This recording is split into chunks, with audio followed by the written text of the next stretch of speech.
Thanks for joining us for another edition of The Small Business Show with Jim Fitzpatrick, exclusively on ASBN.com. Hey everyone, Jim Fitzpatrick. You're watching another edition of The Small Business Show, exclusively right here at ASBN.com. We're seeing more small businesses use AI today, and that's really no surprise. Joining us to share what she's seen is Melinda Emerson, America's #1 small business expert and author, and also she's the CEO of Quintessence Group. Thanks so much for joining us, Melinda. Really appreciate you taking the time out of your schedule. It's always great catching up with you. You look amazing. So what say you on this? What are you seeing out there? Are small business owners using AI successfully?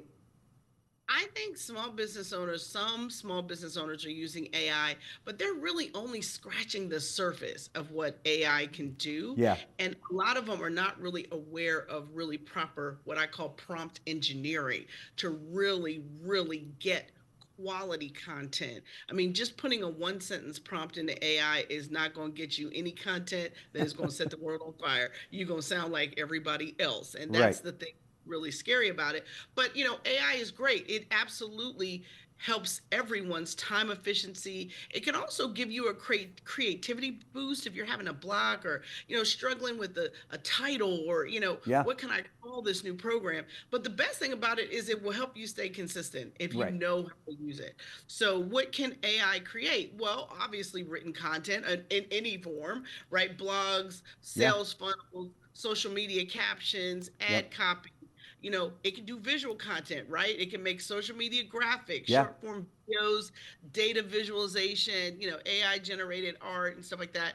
But it can also do AI workflows. And that is the next level of AI that people need to be thinking about. Sales funnel sequencing, lead gen and CRM entry, Yeah. scheduling and reminders, certainly content repurposing, even proposal and contract generation and onboarding and payment automation. These are things AI can do too. But the bottom line with AI is this. Look, the AI tools only respond as well as you direct them. Right. So Right. if you don't know how to do that, that's what I want to talk about. So I want to teach what I call the CRISP method. So the Okay. CRISP method is an acronym. So the C stands for context. What is the goal of your content and who is the audience? R is for role. What role do you want the AI tool to play? Mhm. Are they a marketing expert? Are they a professional copywriter? What do you want? What role, what lens do you want them to use to develop your content? Then you got to think about the inspiration. What is the emotion that you want the audience to feel Mhm. from your content? And S is for scope. What type of content, what format, and what platform is it going on? And the P stands for prohibitions. What don't you want this thing to do? Like, I don't know if you have used AI, but Oh, it all the starts time, every day. every single article starts with a prepositional phrase, right? If you don't want that, tell it you don't want that. If Right. you don't want to use words above an 8th grade education, tell it that, right? Do we really use the word delve? No, not Right. in regular conversation. Right. So if you want it to use conversational speech, you got to tell it what you don't want it to do. That's The right. other thing you've got to do is create what I call a brand tone guideline. Create a one pager about you, about your business, about your target Yeah. audience. Really give them information about exactly who that target audience is and what your unique value proposition is. The other thing you got to do is pay for AI.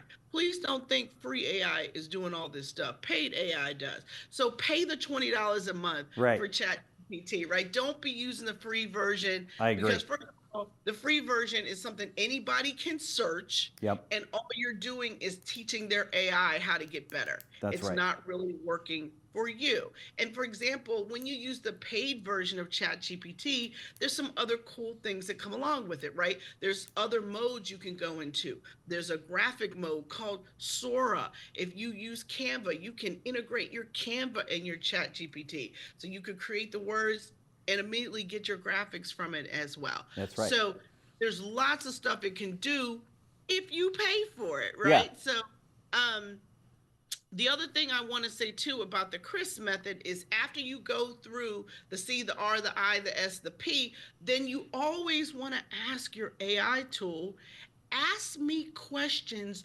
one by one to clarify this task. I like that. That's Now, good. when you do that, Yeah. it's going to ask you 5, 7 questions, Yeah.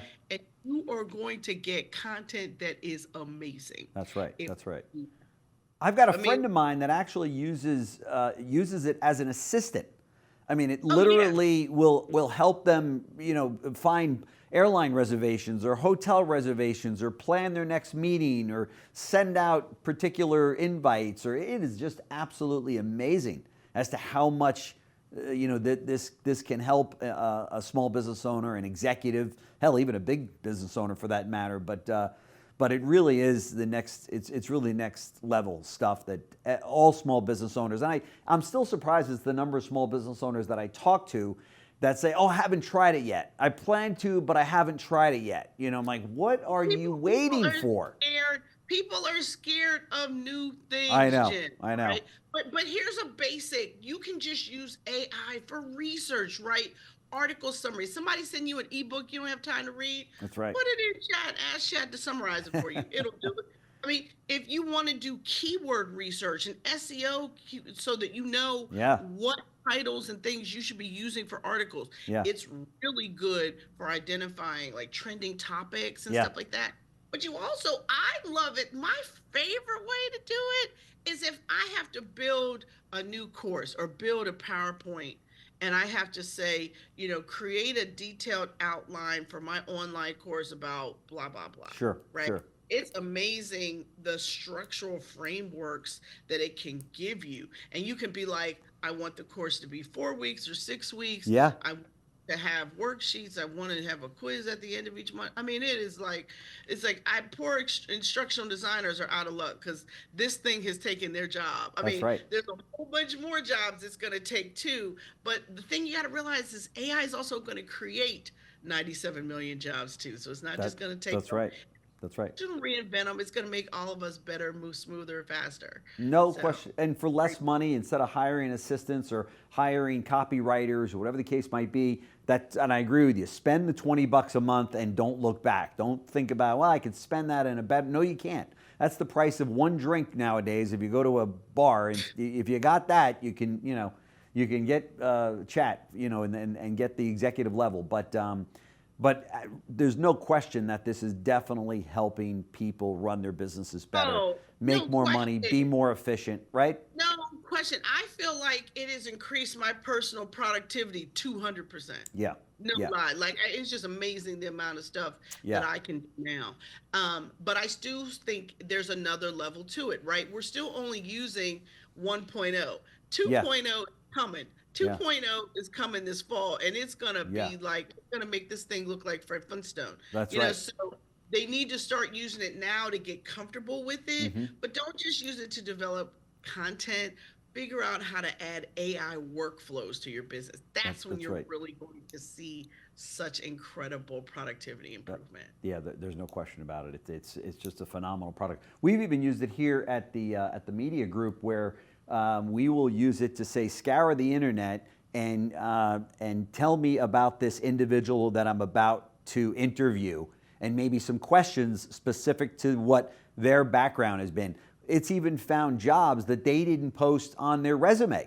So wow. it's like coming up, going, yeah, well, they worked here and they worked here. And when I asked the applicant, oh, by the way, this wasn't on your resume, tell me. And they look at me like, wow, where did you hear that? And how'd you find out about that job? So it really is amazing. Well, and here's another trick I've seen people do. A lot of people struggle with their bios. Yeah. Right? Ask ChatGPT to create you a 75 or 100-word bio. That's right. It's going to blow your mind. That's right. What it's going to do. I asked it to do that for me, and I was astounded by what it said about me. So that's another great way to just keep your stuff fresh. Yep. Keep that LinkedIn fresh. That's right. I agree. Throw that first initial paragraph or two from LinkedIn into chat and say, rewrite this and punch it up. That's right. That's right. It'll do it. It'll do it. Melinda Emerson, CEO of Quintessence Group and small business expert, best-selling author, and all-around great person. Thank you so much for joining us on the show. Very much appreciate it. It's great catching up with you. And I've got 4 more questions that I don't have time to ask you, so that's why I want to have you back. So thanks so much. Thanks for having me, Jim. All right, thanks. Thanks for joining us for another edition of The Small Business Show with Jim Fitzpatrick, exclusively on ASBN.com.